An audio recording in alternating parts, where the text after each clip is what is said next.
Well, good evening, everyone. This is Congressman Nick Langworthy, and I want to thank you for joining me tonight. I want to welcome you to this month's telephone town hall meeting, and if you've been on before, you know that what we do each and every month. This is my opportunity to update you directly on what's happening here in Washington, D.C., or if, in this case, unfortunately, what isn't happening. But more importantly, to hear from you and answer your questions. We do this each and every month, and hopefully you've had the opportunity to join us in the past, but if not, welcome. If this is your first time joining us at any point during the call, and you have a question that you'd like to ask, just press *3 on your phone and we'll get you in line to ask a question. And we're going to get to as many questions as we can tonight. To say that I'm disappointed that today marks day 28 of the shutdown is beyond words. And this is a shutdown of choice due to inaction, particularly the U.S. Senate and our senators on the Democratic side of the aisle, led by Senator Chuck Schumer, have made the decision to use the filibuster time and again. Now 13 times they have voted to keep the government shut down, even though we've provided a clean way forward. The last time we did this call, last month, we were on the eve of this shutdown. And I was hoping that we'd have, an 11th hour solution where they would really do what they did back in March and ultimately not plunge the country into chaos as they have. And it's hard to fathom that we're here in a month-long shutdown with the stakes growing higher every single day for the taxpayers of this country. But before this, before we get into the calls, I want to explain to everyone, because we are probably joined by people of all different affiliations, why I call this the Schumer shutdown. The crisis is solely at the hands of Senator Schumer, because he leads the Senate Democrats. He has the power to stop this at any time. But instead, he has continued to cater to extreme leftists in his own party who only care about obstruction. And that's what this is about. This is about obstruction, because they're angry that the election didn't go their way. And even though this is a clean spending bill, we find ourselves on day 28 of the shutdown. 13 separate times at Leader Schumer's direction, all but 3 Senate Democrats have voted to keep the government closed. There's been 3 Senate Democrats, and I salute them for doing the right thing. I don't believe in shutdowns. I say that, and I've said that last month, and any time we've been in this situation, even when Joe Biden was in the White House, I never voted to shut the government down. What they don't like to talk about is that the funding bill that they're voting against is the exact same continuing resolution and continuation of funding that they have voted for 13 times in the past. There are no partisan gimmicks. There are no cuts to essential programs.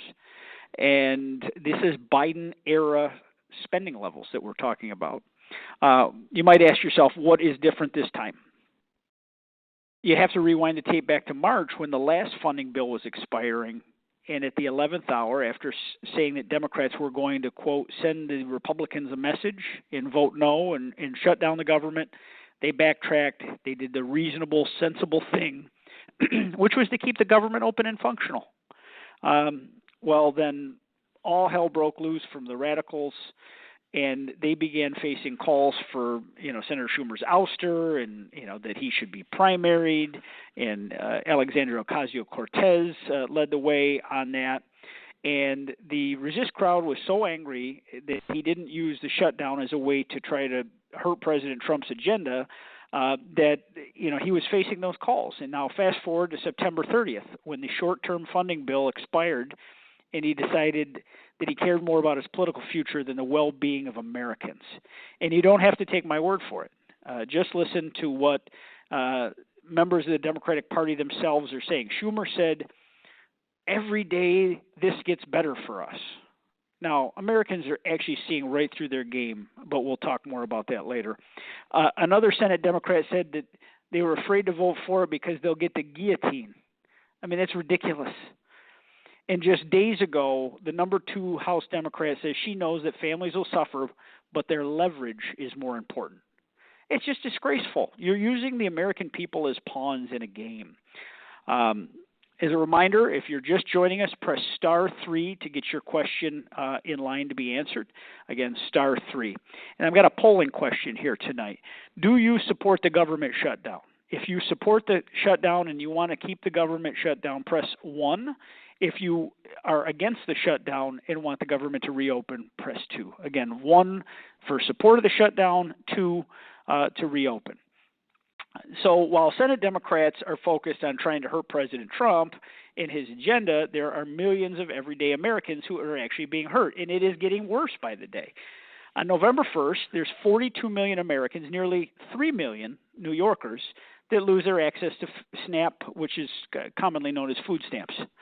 SNAP is a critical supplemental nutritional assistance funding program, and it is something that many people in our district rely on. You know, the federal government pays half, the state government pays half, there's cost sharing, but it's a lifeline for many families in our area. And I want to clear something up because there's a lot of misinformation being spread. The USDA, who administers these benefits, neither they nor President Trump can unilaterally use emergency funds to pay out November's benefit. It is illegal. Congress has the power of the purse, and no executive or agency can spend money that has not been appropriated by Congress. And since all appropriations have lapsed, they do not have the legal authorization to use contingency funds to pay this from those emergency USDA funds. So the only way to ensure that needy Americans have access to this funding and that we don't allow seniors and children or the disabled to go without is to reopen the government. And it's way past time to stop waging this politically orchestrated attack using Americans as pawns in a game. I've always been against shutdowns. And those of you that have joined me on this call every month over the last 3 years can attest to that. Anytime we've been faced with this, even when Joe Biden was in the White House, I voted for the continuing resolutions to keep the government open. And I think it's a detestable thing to use people, whether it's our military and their salaries or our law enforcement officers and their salaries, or people that rely on programs like SNAP as pawns in a game. And it actually costs us money. It hurts our economy. I mean, we have a very unproductive federal workforce right now. We have many, tens of thousands of furloughed employees. And they're not going to work every day, but at the end of this, they will get back pay for all the time that they were out of the office. And those essential workers, those air traffic controllers, the U.S. Border Patrol agents, all the federal law enforcement, the doctors and nurses at the VA, they go to work every day. And they have to go to work not knowing when they're going to be compensated for that work, and it's just dead wrong. So I've been working hard to urge my colleagues in the Senate to stop these games. And I'm here in Washington right now, and I was here last week and the week before that because we have a job to do, and people are counting on us. So with that, let's get into the discussion, and I'm happy to take your questions. Again, press *3 to get in the queue. And the question before us tonight is, do you support the government shutdown? If you support the shutdown, press 1. If you want the government to reopen and you do not support the shutdown, press 2. And the first question we have is Robin. Hi, Robin. Hi, how are you? I'm doing very well. Where are you calling from tonight, Robin? Orchard Park, New York. Okay, well, welcome to the call. What's on your mind tonight? Well, I don't understand how these people that shut down our government, how they're getting paid. And I have a friend who is a police officer down in Maryland, and he's on a base, and he has to go to work, and he's not getting paid. It's terrible. It's absolutely wrong, and we should be making long-term fixes so essential workers get paid in these shutdown situations. I don't believe in shutting down the government, as I said a little while ago. I have put a letter in to the administrator of the House of Representatives to withhold my own salary during the shutdown, because I don't think it's fair that members of Congress get a paycheck while there's people out there showing up to work and not getting paid. So I have waived my own pay at this time. And how are these members of Congress? What gives them the right to get paid? and they're getting paid buku bucks, and the little people are made to suffer. Well, I think that if you want to vote to put in a shutdown, you should be willing to set your own pay aside, because there's no reason that a member of Congress should get a paycheck while our frontline workers are working without theirs. So I'm in agreement with you, Robin. 100%, absolutely. Okay. Well, thanks for being with us here tonight. Let's talk to Patricia next.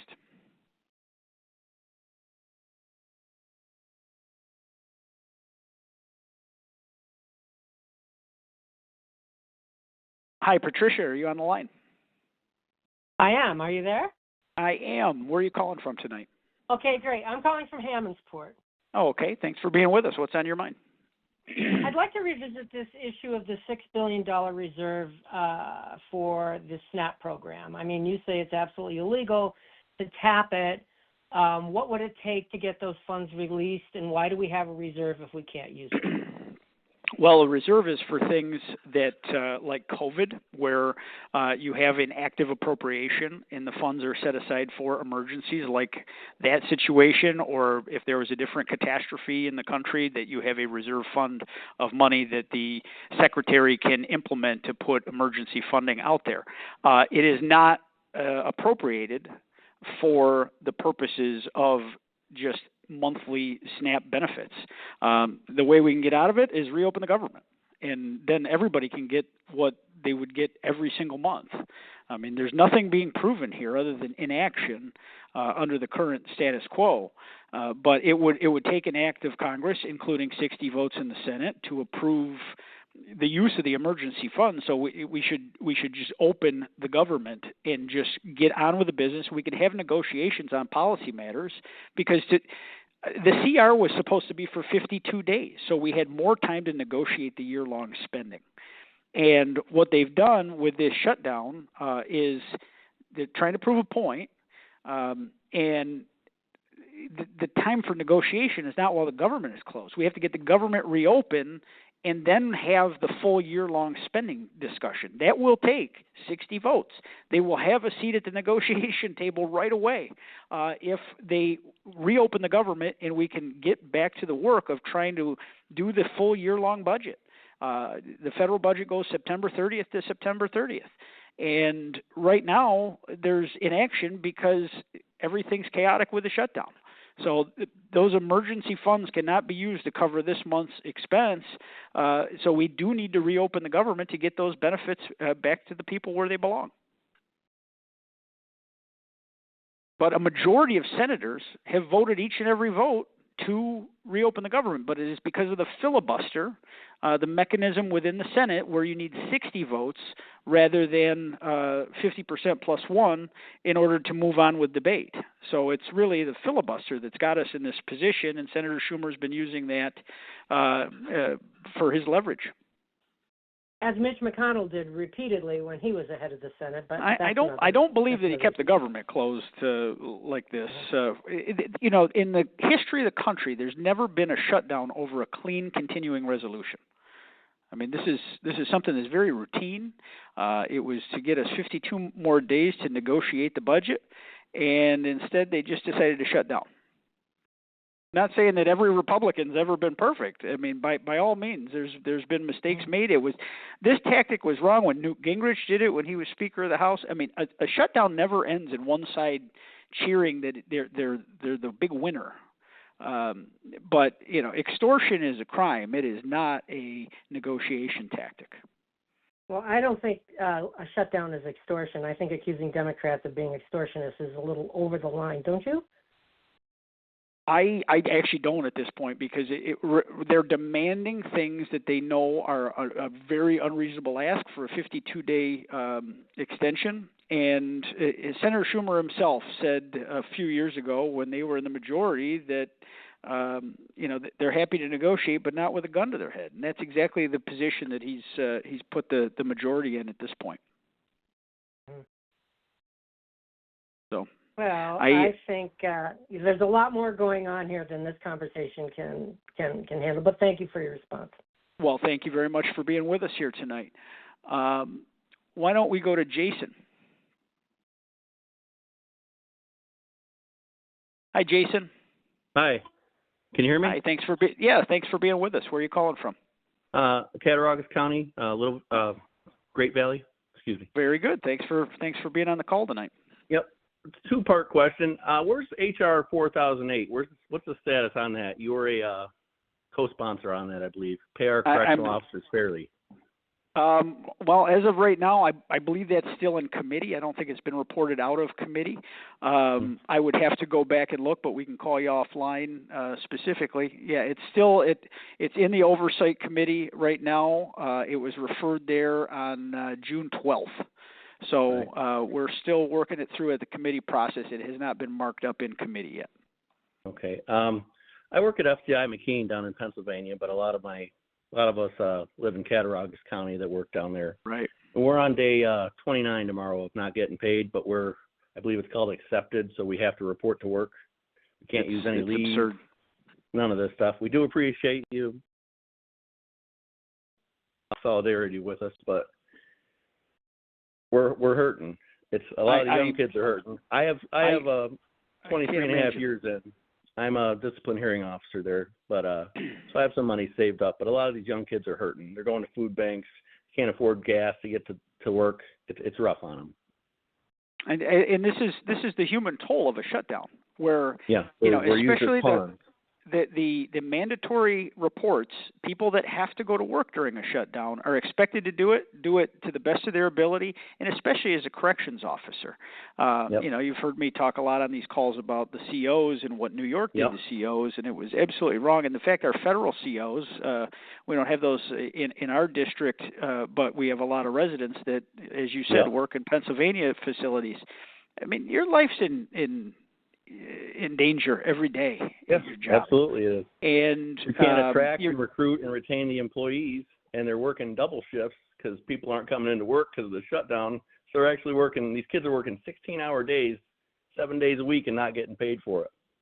It's horrific. I mean, what you're doing, what the air traffic controllers are doing every single day, all of our federal law enforcement and the VA employees, I mean, they're all showing up. And there's, the furloughed workers, they're doing without paychecks too, and that's got to put financial stress on their family, but they're not having to show up at the office. I mean, Washington, D.C., there's no traffic here right now because everybody's at home.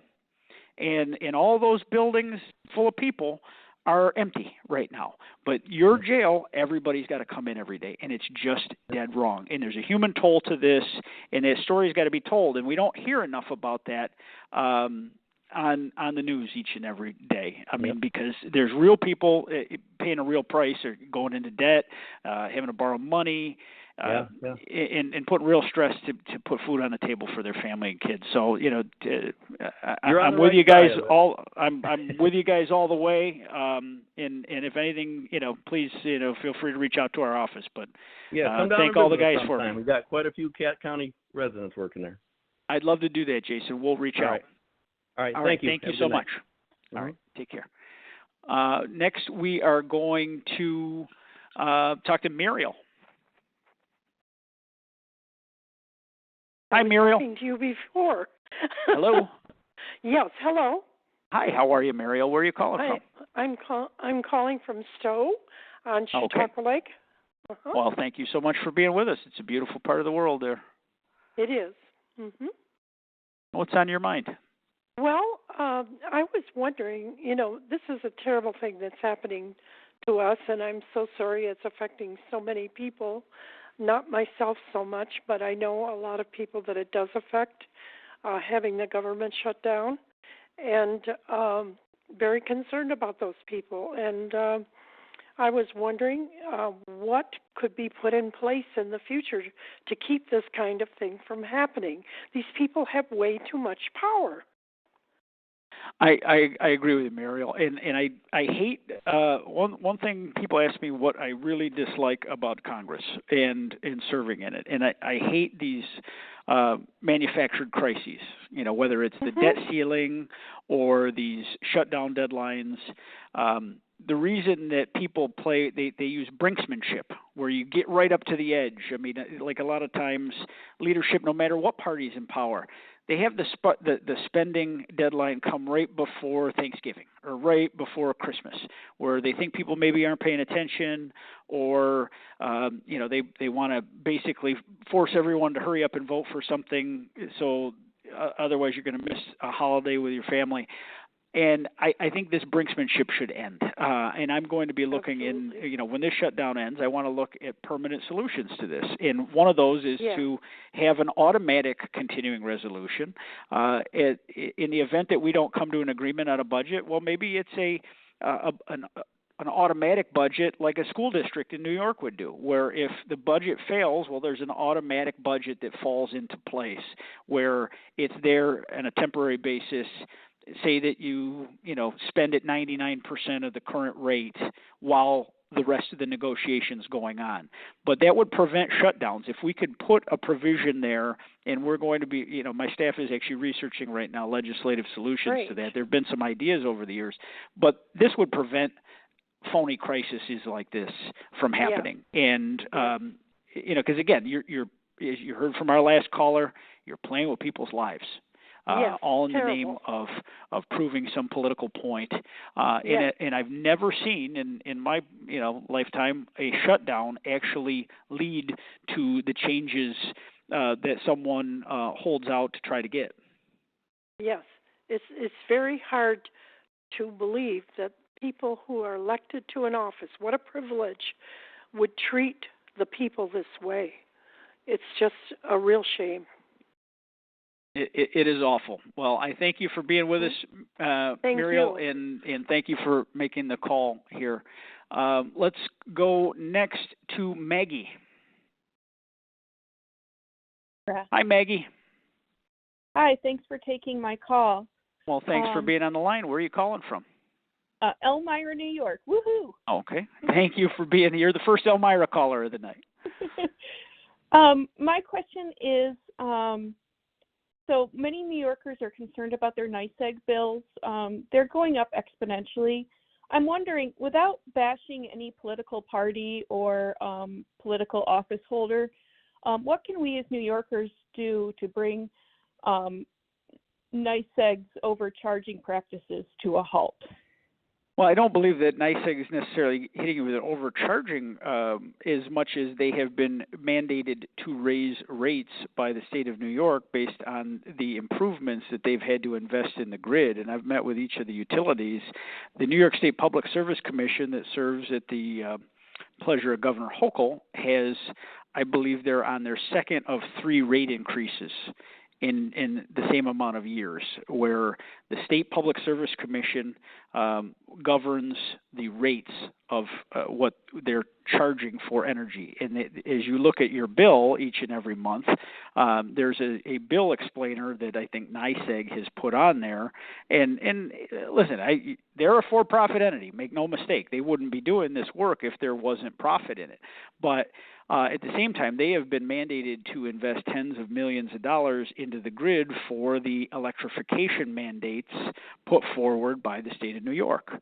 Now, modernization is necessary, but if there had been more forward thinking on this, you could have done this much more incrementally than hitting people at the worst possible time while inflation was at an all-time high with big rate increases right on top of each other. And that is what we're seeing play out in real time each and every month when we open up our utility bills. Is the mandates coming down from Albany that they have had to invest, so they have done that not through appropriated funds out of the general fund. They're doing that with surcharges and mandated charges on our utility bills. Is there anything that's governed by the state of New York? That is because a kilowatt hour of energy is far cheaper 40 miles to the south in Pennsylvania. Thank you so much. It's just a matter of fact. Is there anything we as New Yorkers can do to ask that it be paid for from a different pot? I urge anyone that's angry about the rise in utility costs, because we are paying so much more than our neighbors in Pennsylvania, to weigh in with the governor. And I'm trying to be as polite because you asked me to. But the governor's mandates through her Public Service Commission, have created this agenda where the rates have gone up extraordinarily high. So thank you so much, Congressman. You're very welcome. Thank you for being with us, Maggie. We're going to go to Elena next. I think I got that right. Can you hear me? I can hear you now. Where are you calling from, Elena? Is it Elena? It is, yes. Okay. And it's from I'm from Wayland. Okay. Thanks for being with us. Yes, I have a two-part question. First Okay. question is, as you said, there's a 52-day where once the government is opened, are we extending it additional 52 days? Let's say on day 30 we open this government. Is it only 22 days you have to negotiate, or are we? Well, we would need to do so just like in Albany, when they don't pass the budget by April 1st every week that they don't get the work done, they pass an extender, and it extends the funding for another week, and they get back to work. The original continuing resolution that we passed was for 52 days. It expires, I believe, November 22nd. So really, they've ate a pretty big hole into this. So we're getting towards just having about 22 days left in that CR. So we have this whole period of unappropriated funds that would have to be addressed in the year-long spending discussion. So this can end one of two ways. They can vote for the CR as is, and we would have 20 whatever days left to decide on how the year-long spending arrangement would be made, or we can pass a longer CR if they come to the table and reopen the government so we can have a longer runway to make those negotiations in the back and forth. And at that point, getting the government reopened, we can have those honest discussions. But with the government closed, that's something right now that we're not going to do. Okay. I mean, the government needs to reopen. Yes, I agree. And the second question I have is I'm not a big social media person, and I definitely don't do TikTok, but there's a lot of TikTok videos that are coming across my feed whenever I am scrolling. I'm telling you, I don't know if the administration sees what is happening, but as of November 1st, when these people don't get their EBTs or their SNAP or their WIC, they've plainly come out and told everybody that they can tell they're just going to take it. That means they're going to take it from me. They're going to take it from the grocery stores. They're just going to go in and take it. I don't, I've seen some examples of what you're talking about, Elena. With social media, I mean, I'll be honest, it's become such a poisonous place. Well, it is. I don't spend much time on there anymore. I don't know how much is real and how much is not. Right. There's things that are put out there to manipulate public thinking, and I am all for generous. It's not my thing for people that need it, but there are TikTok videos. I'm not on TikTok, but things that I see on the various platforms, the staff will show me that I can't help but think that some of this stuff is put out there to try to rile people up. Because there's generous programs being in place for people that need them to take care of their kids. We don't want kids going hungry in this country. In some of the content that has been shown to me, I almost believe it's set up to try to get the opposite effect out of people and get them angry. So I would take anything you see on these social media platforms with a grain of salt. I don't want to believe that people have that mindset that they're talking about starting to steal, or that I've seen things where people say it's the government's responsibility to take care of my kids. I mean, we need to have a generous hand up in this country, but a permanent cradle to grave dependency is something that I work to. We want to raise all ships. We want people to be able to go provide for themselves, and that's something I want to fight for. I agree with you, and I'm older, so I'm not riled up by this. But the younger people who are constantly on social media, that's what worries me, because they're given the green light to just go and take and just take it. because we're going to need it, so just take it. So they're either going to take it, let's say somebody's grocery shopping, and that you come out with your groceries, they're just going to take your groceries if they need them. They're just going to take them because they're entitled to it. They're being told that it's free. They're entitled to it. That's what worries me. I'm not worried about my little town of Wayland, but I am worried about the girl from Elmira, the people who live in Hornell, the bigger cities, maybe Canandaigua, maybe Rochester where my parents live. My daughter works at a grocery store. You know, you get a mob of people who just decide that, you know, hey, November 1st, they owe it to us. They owe it to me. You get a mob of younger people. I mean, you know, they got kids, so they're younger. I don't have small kids. So, and I'm not on food stamps, but that concerns me because if I need to go to the grocery store, I want to make sure there's food there. That it's not wiped, cleaned, and destroyed. I agree with you, Elena, and I certainly hope it doesn't get to this. And you know, November 1st, we've got a few more days. I would really hope that at some point, you know, the people that are holding out here are going to see, hey, we have, you know, 40 million people. It's going to be very disruptive. This is more than just furloughing employees or you know, having people show up without pay. There's a whole lot more people that this clicks into. So I pray that, you know, we can get this reopened. Thank you for being with us, Elena. I want to ask again the question for the last time. Do you support or oppose the government shutdown? If you support the shutdown and would like to see the government remain closed, press 1. If you're opposed to the government shutdown and would like the government to reopen, press 2 on your phone now. And next we are going to go to Bernadette. Hi, Bernadette. Hello. Yes, how are you? I'm good. I'm from North Collins Brant. I'm a retired nurse, and I'm concerned about the plans to force us into converting to electric from gas in our homes for heating, our appliances, etc. And I want to know, what can we do to avoid this?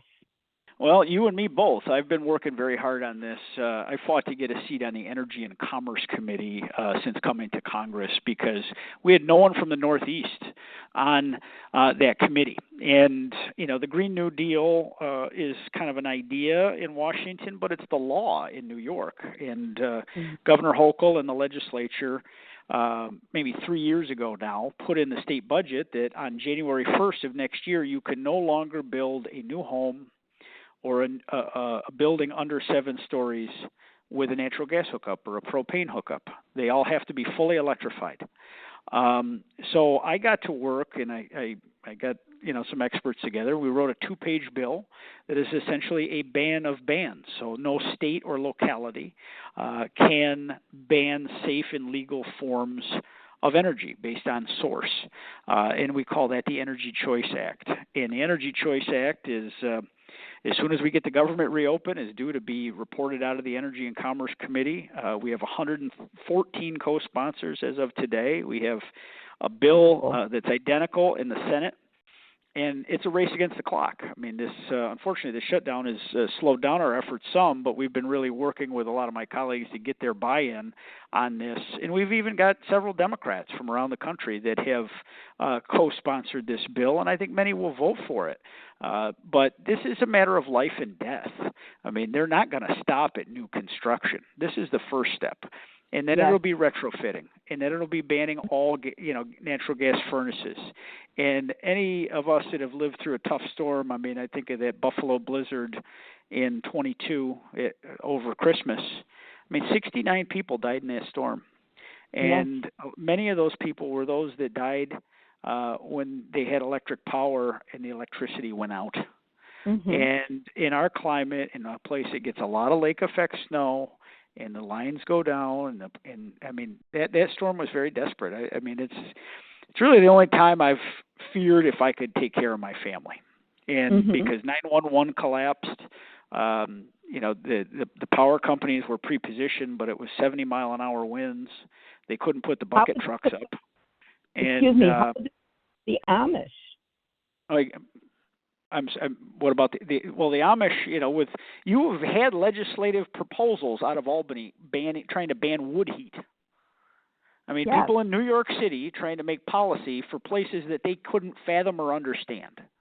Exactly. And I grew up. I went to Pine Valley. I mean, I'm just down the road from you. Sure, a lot of people burn. I mean, we grew up with wood heat. I mean, that was a way of life. I mean, you look at my colleague Elise Stefanik in the North Country up in the Adirondacks. If you don't burn wood, you don't have heat because there is no natural gas. We have got to stop making one-size-fits-all policies for the whole state. If they want to do that for New York City, by all means they should.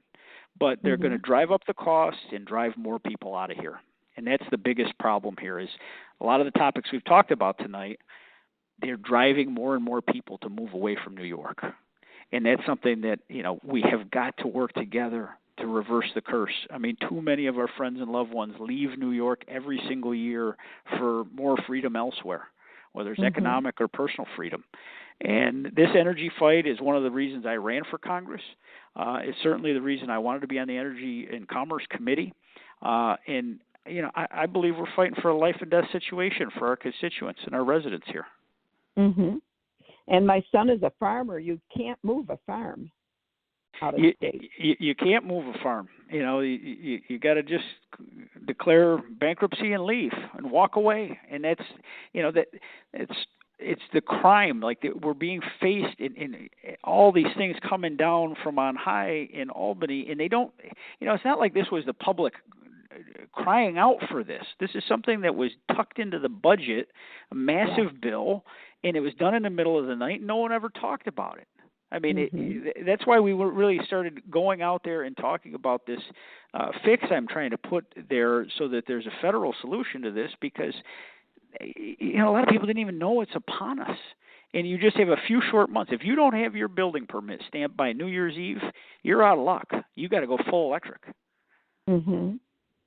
It's just dead wrong. Yes, it is. I thank you for being with us tonight, Bernadette. And next we're going to go to John. Hi, John. Hi, how are you, sir? It's I'm so great doing to very hear well. you. So great to hear you, and I'm from the beautiful town of North Collins. And, all right. And I appreciate how many the times we've spent together, you and I. I'm the town supervisor out here. Our great town supervisor in North Collins, John Tobiah. Thanks for being on the line. Yeah, thank you. And I always say you got to go through Eden to get to heaven, and that's North Collins. So, hey, listen, I want to applaud you. It's funny, a group of us was speaking today, and thank you. And I'm sorry that you're not taking a salary, and we appreciate that. And a group of us was speaking today that why can't you bring up a vote in Congress, in the Senate and in the House, that no one takes a salary until this thing gets taken care of. And then you would see that all the Republicans would probably vote for that, and the Democrats won't. And then the people in the United States would really see, who means business and who doesn't. Well, it's a good point. It's the one thing I think Albany does get right. If the budget's not done, your salary gets withheld. Now, they get it when it finally gets done, but that's what I've imposed on myself. Many of my Republican colleagues have done the same. We had to proactively send a letter to the clerk of the House asking them to withhold our pay until the government's reopened. I couldn't look myself in the mirror if I am sitting there like nothing's wrong, and meanwhile people are showing up to jobs where they literally can get killed every day, and they're not getting their paycheck. I haven't seen a lot of the people that continue to vote no doing the same thing, and that's as partisan as I'll get on that. But you said it all. Yeah, that's my point. Why can't it get advertised? Why can't people see that on the news and say, listen, these Congressman Nick Langworthy from the state of New York and Congressman so-and-so from this state, these people are not taking pay, but they're out here working. And what are you doing, Senator Schumer? You're collecting a paycheck, and you're just saying no because you're a coward. and I'm just tired of it. I'm embarrassed to be from the state of New York, sir. I really am, with what they're trying to pull right now between Governor Hochul and Schumer and all of them. I'm just embarrassed by it.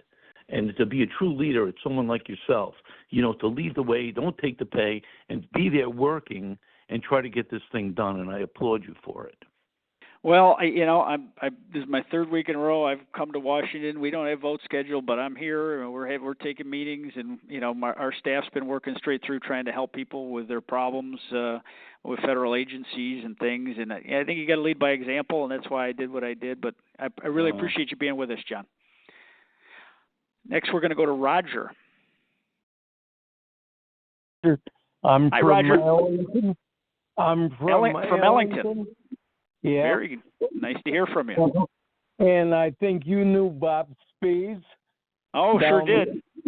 And I was a real close friend of his. He was a great guy. Yep. And he liked your dad, too. Yeah, they were good buddies. Yep. And I won't say any more that way. But I've got a farm about a mile and a half or a mile from where his station was there. And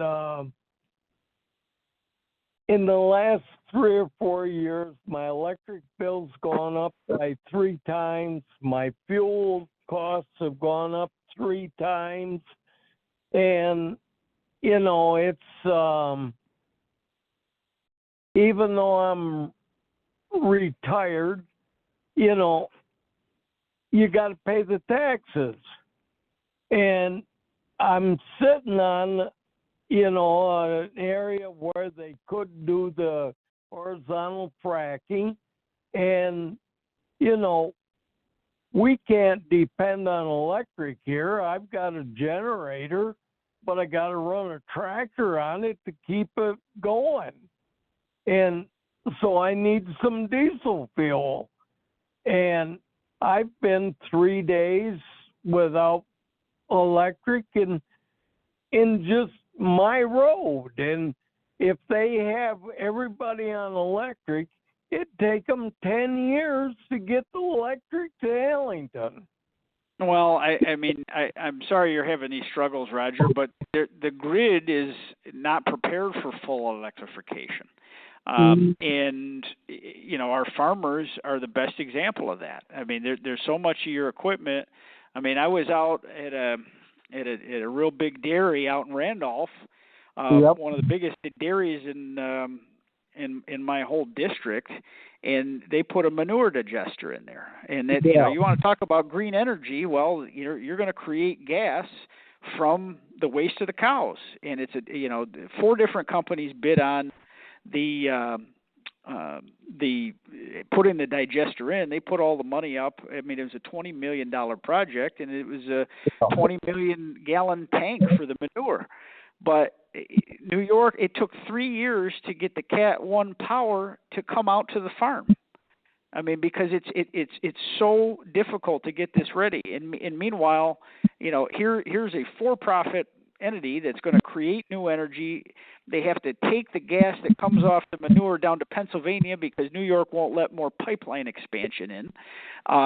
There's so many reasons the state has stood in the way of us making energy progress. And you mentioned the Marcellus Shale and the shale gas. It would transform the economy of many parts of our district. I see it when I go into Pennsylvania, just a little south of my district. There are plentiful jobs that pay a really good wage, and we don't have that in a lot of parts of the southern tier. And they took that opportunity away from us, and they put a constitution that you could never go after that gas. Just in the name of appeasing, the environmental extremists in New York City that would never, ever travel up there. It doesn't affect their watersheds. It has nothing to do with it. But it's just insane, the energy policies, and they try to create one size fits all for the whole country. And I just it's infuriating. But thank you so much for being with us tonight, Roger. Okay, and next, thank you. Thank you. And next we're going to go to Evan. Yeah, can you hear me? Hi, Evan. How are you? I'm doing well. Where are you calling from tonight? Concord, New York. Okay, thanks for being with us. What's on your mind? Before my question, I just wanted to point out that the longest government shutdown was in 2019 with the minority Senate Republicans, and Trump wanted his border wall, and they did shut down the government for 35 days. 35 days. Which we're not quite there, but it is possible that it could go. We're possible that this is going to go further, and I think it was a mistake then. As I said before, I don't believe in shutdowns. I wasn't in Congress at that point. And I'm not saying that you agree with it or not. I'm just saying you said earlier that you think that this was the longest shutdown, but it hasn't been, at least. No, I said we are heading towards the longest shutdown. I mean, it's because that was 35 days. I think we're, unfortunately, heading in that direction because it doesn't look like. And you weren't a congressman at that point either, so right. I don't blame you for that. But I think that there's a lot of people watching that clock to see. I mean, are they trying to prove the point that they held out the longest? I don't know. There's not a counter proposal. The first proposal was just completely outlandish, that we're going to have $1.5 trillion worth of changes to, mostly healthcare policies and all the fraud, waste, and abuse that we've fought to get out of the federal government and restore all of those things just to get the government reopened, not even to make a year-long spending decision, to get that going. So I think Republicans are wrong when they shut down the government. I think Senator Rand Paul is wrong for not voting with the senators that have voted to pass the CR. This is about doing what's right, and we shouldn't be put into this position. We should have automatic circuit breakers so that you can have at least flat spending between budgets if you don't pass the budget. That would be deficit neutral, that can at least keep the core functions of our government moving. Okay, Anything else I think on that your mind? answered my. I didn't actually ask my question yet, but I think you did. Oh, if you have a question, do you have another question? Well, the question was, how much do you feel that Senate Republicans are responsible for the current shutdown as much as the Democratic senators? And do you feel that, I don't know if it's you or your PR team on social media like Facebook, just kind of point the finger at Democrats and don't really say what they're doing to actually stop it? Do you find that a productive use of time, and how much do you feel that I think Republican that senators are responsible or equally responsible for the shutdown? I don't think. They're voting to keep. There's one Republican senator that's not voting to reopen the government, and that's Rand Paul, and he votes against a whole lot of everything. Did Thomas Massey vote for it? Massey is in the House, so that's it right. passed Sorry. the House. We have passed the funding, but if we hadn't passed this, it wouldn't be time to point the finger. But right now, there are 5 Democratic senators just join, even Senator Fetterman. I think he's the one getting it right. He says you can be for all these changes in health care and still do the right thing and provide the core function of the government while we iron it out, because we'll be right back to the negotiating table for the year-long spending discussion as soon as the government reopens. Because that will also require 60 votes. So this false choice of keep it closed or else is not fair, because we will immediately, the minute that they crack and reopen the government, we'll be right into the same situation, because we have to discuss the year-long budget. And is it always a year-long budget, or isn't there supposed to be something that's a longer term that they have to vote for 12 different things? There's 12 different appropriations bills, and we have passed 3 in the House and 3 in the Senate that they should be going to conference committee to iron out any differences between them, and then go to the president once there's an agreement on the conference committee. But the term on that usually? Well, this last calendar year, there was no agreement before Election Day, so we ultimately passed a year-long continuing resolution in March, and that covered the entire fiscal year. So it took basically Biden's spending level and held it flat for another whole year, and that was the last time we did this. So that took us from March to September. Okay, so the last continuing resolution, didn't that have a lot of changes in it from the previous one? No, the March bill was just flat funding, and 7 or 8 Democrats voted for it, including Senator Schumer. But now, when we're up against, we were up against the similar wall. We passed a 52-day extension, which would have given us a month and a half to have further negotiations between the two parties. They just said no and walked away from the table, let the government shut down. We did pass that through the House of Representatives. All it takes is one vote of the Senate successfully break the filibuster, and we can go right to the president's desk, get it signed into law, the government's reopened. I mean, they could do it in an hour if they wanted to. Was the one in March a clean resolution, in your opinion? That was a clean, continuing resolution. Senator Schumer voted for it. I mean, the leader of the Democratic Party in the Senate voted for it. They did get some changes in, didn't they? The big, beautiful bill, I think, is what you're alluding to. That was budget reconciliation. Okay, that's separate from the continuing resolution. That's a completely separate policy matter that happens when a new administration comes in and all 3 houses of government are of the same party. And that's not subject to the filibuster.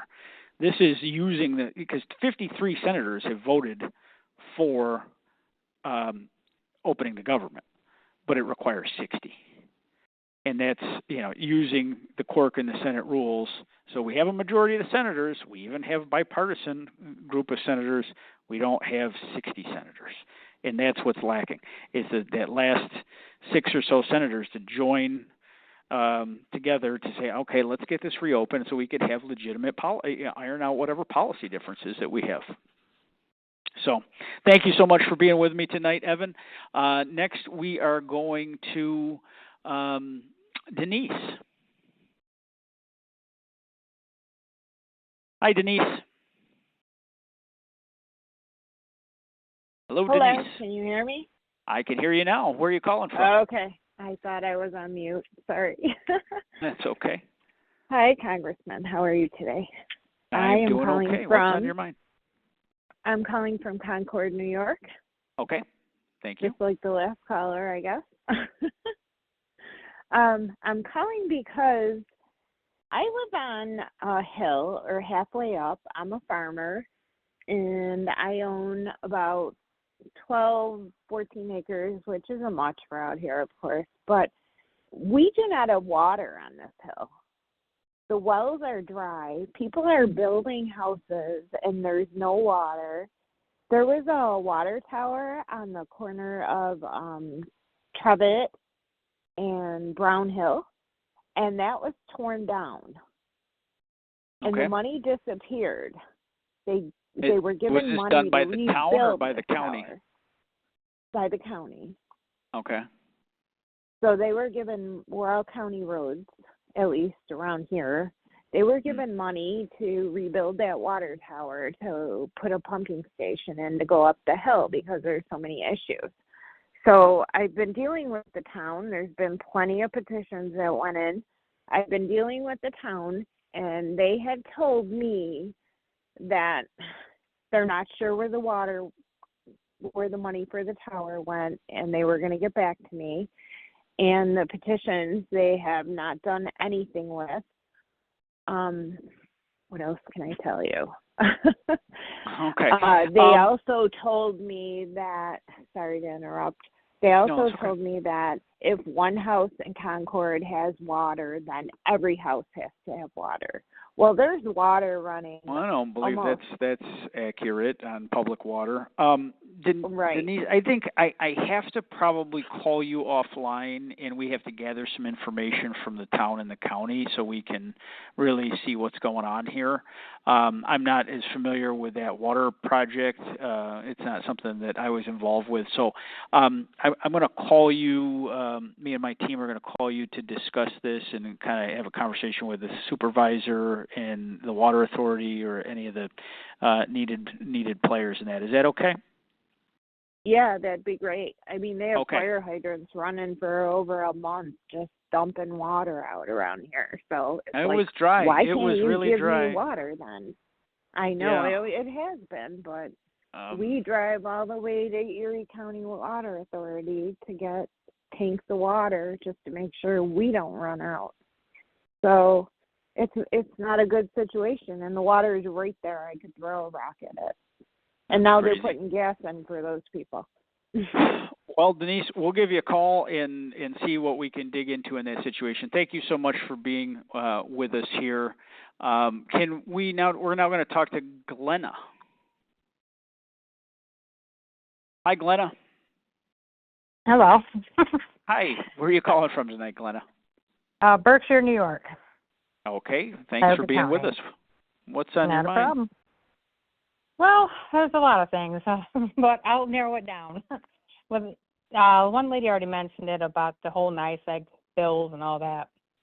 And I'm not sure, but I'm pretty certain that HEAP is part of that, that grant. So, like, come next month, I know it's going to be like a super hindrance to anybody trying to get help with their electric bills. It's going to certainly delay people's applications to HEAP. Oh yeah. We now this is beyond being cute because now you're dealing with people's ability to handle their utility bills. We have got to get HEAP. It's a federally funded and federally administered program, but the money goes to the state. And it gets transferred to the state. The state administers it. And our CR had all the funding for HEAP in there. There would have been no lapse. But right now, that's in question for, and the nights are getting colder, as you know. I mean, we had a really beautiful fall. God bless the Indian summer we had, but it's over. And it's starting to get cold, and people are going to start to have much higher heating bills, and particularly our seniors are going to be in trouble if we can't get this kick-started in a real hurry. This is something I'm deeply concerned about. Yeah, see, well, it's like I have, I'm not like, a young, chipper little person here anymore. I'm getting up there in age myself, but my issue is, like, I work my behind off, and it's like more than what I would like, I have come out of my wages for taxes. I think us taxpayers, I think we should have a little more say than what we do when it comes to to Congress doing this to us. Because why should we be paying taxes for them to shut everything down and enable us to even properly function as Americans? Let alone, just being here in New York State, the cost of living is so stinking high. You need to work 2 jobs because I'm single. I live by myself. I don't have any governmental help, nothing. It's just me.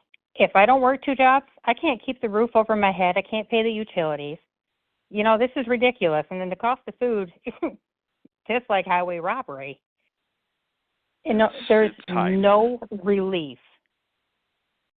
And it's where programs like HEAP, that especially in cold climates like we live in, is a lifeline for many people, especially those on a fixed income. A lot of people that are part of the HEAP program in our district. I mean, it's something that we have to make sure the funds are there. So we need to get this government reopened so that program is there to help people.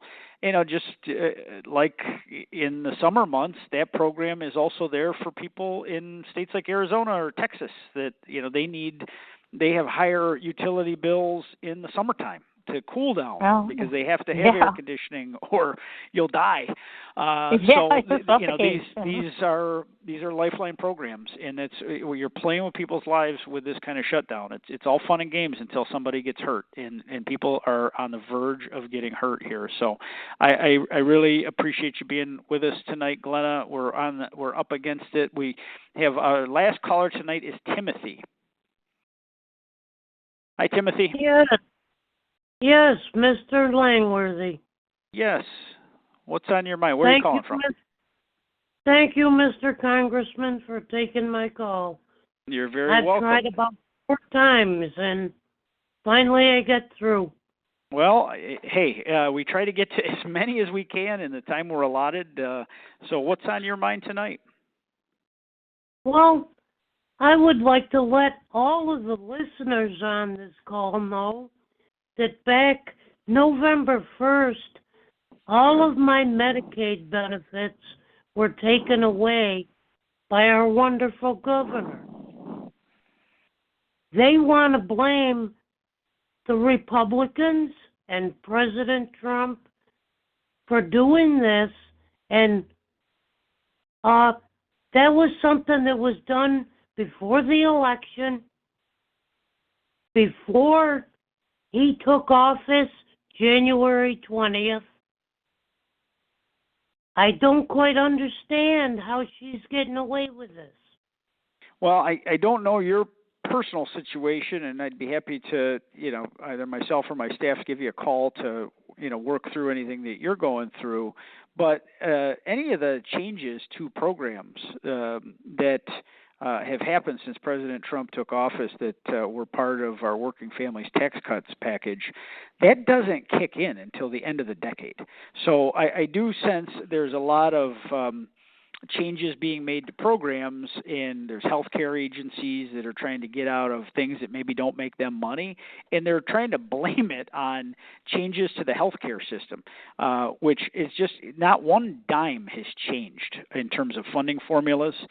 We made sure to take care of the most vulnerable, so I'm sorry to hear that there's been an interruption in your benefits, and we can certainly give you a call and talk through that a little more if that's something you'd like to do.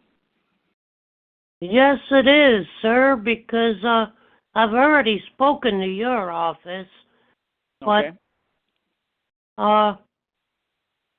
they pushed me on to the senator, which that's the other part of my question. What would it take, honestly, to separate New York City from our tax base here in New York State? Well, I certainly think life would become a little easier, but in terms of just having policies like we talked a lot about tonight with the energy policies, it would certainly make our ability to have more of an upstate focus a lot easier. Unfortunately, the New York State Legislature would have to vote to allow us the opportunity to have a separation, and I don't see that as probably a realistic option. At this point, they have all the control down in New York City, and they like having the control, and that's why we find ourselves with our back against the wall on a lot of these policies. But I really appreciate you being with us, Timothy. We will be reaching back out to you to talk about some of your personal situation. I want to thank you all for taking time to be with us here tonight to hear about the updates I had for you, but also share your issues of concern with me. I want to share the results of our evening poll. We asked the question, I think, 3 times. Do you support the government remaining shut down? Answer yes was 27%. Think the government should remain shut down. Do you oppose the government shutdown? Would you like the government to reopen? That was at 73%. So you can see, 73-27. People want the government to be reopened, and I join you in that. And I didn't vote in the poll, but I do think that what's going on right now is a shame, and people are suffering the consequences, unfortunately, and that's we heard that from some of our callers. We have a lot of big challenges to tackle for both our nation and our region, and I'm going to keep working on that every day, and I'm honored to work towards solutions that will help the residents and the families and the businesses of Western New York and the Southern Tier. So please know that our door is always open to you. If you have any questions, concerns, comments, or need assistance from the federal government in some way, you need us to help you cut through some red tape, our office has a motto that no problem is too big and no problem is too small. We have offices in Corning, in Olean, in Jamestown, and in Clarence, and I got a world-class team of people that are ready and able to help you with your needs and your concerns. If we weren't able to get to your call tonight, if I wasn't able to get to your question, please stay on the line. You can leave a voicemail for myself or the team, and we will get back to you and hopefully answer that question. So thank you very much for joining me. Have a great rest of your night. God bless you and your families, and God bless America.